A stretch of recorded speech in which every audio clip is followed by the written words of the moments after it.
All right, let's get right into it. Today we're digging into a really fascinating question. Is Bitcoin's recent weakness actually a warning shot for the entire AI-driven stock market, which has been on an absolute tear? So let's unpack this. There's a really compelling analysis from Citigroup suggesting that Bitcoin might just be the canary in the coal mine for the NASDAQ. You know, that early warning signal? The connection here is, well, it's a lot tighter than you might think. And here's what Citigroup found, and it's pretty simple, but really powerful. Historically, when Bitcoin has momentum, the NASDAQ just does better. Period. But on the flip side, when Bitcoin starts to look weak, tech stocks often feel that chill, and their returns tend to suffer.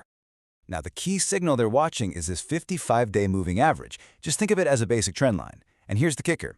Bitcoin just recently dipped below it. Historically, when that happens, it's often a heads-up for a period of weaker performance for the NASDAQ, and that's the flashing light that has analysts paying very close attention right now. So how does this Bitcoin signal fit into the bigger picture? Well, while Bitcoin is flashing this warning, the tech sector, especially anything with AI in the name, has been on an unbelievable run. But are there signs that this party might be getting a little out of hand? Okay, get a load of this number, $75 billion. That's how much major tech companies borrowed in just September and October. And where did all that money go? Almost entirely to building out massive AI data centers. That is a staggering amount of cash. And this timeline really puts the speed of this AI frenzy into perspective. It took these same companies 9 years to borrow $32 billion. And now they've borrowed more than double that amount in just 2 months. The pace is, well, it's just breathtaking. And it's not just the big corporations going all in.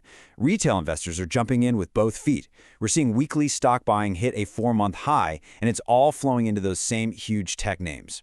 At the same time, the Buffett indicator, which is a famous reality check for the market, has just hit a new all-time high. It basically suggests stock prices are way out of sync with the actual economy.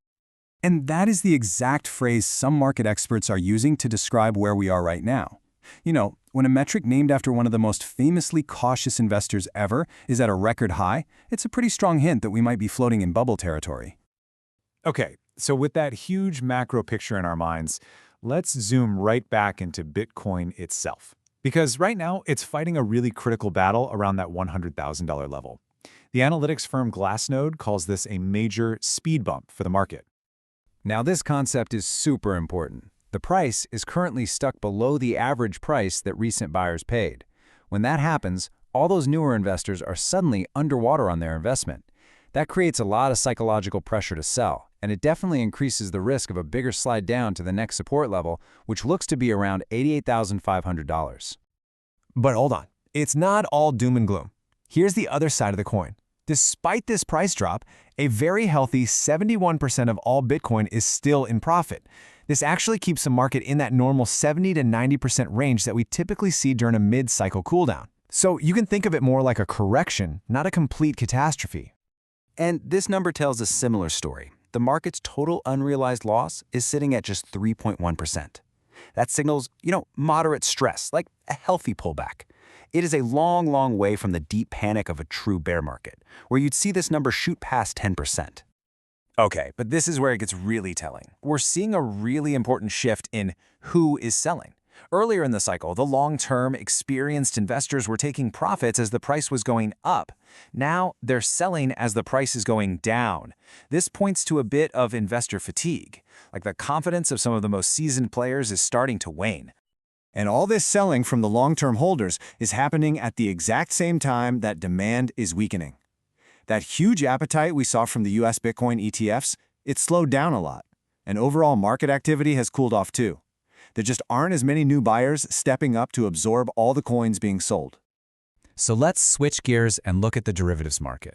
This is where the pro traders operate, and it gives us a great real-time pulse of market sentiment. And right now, the message is crystal clear.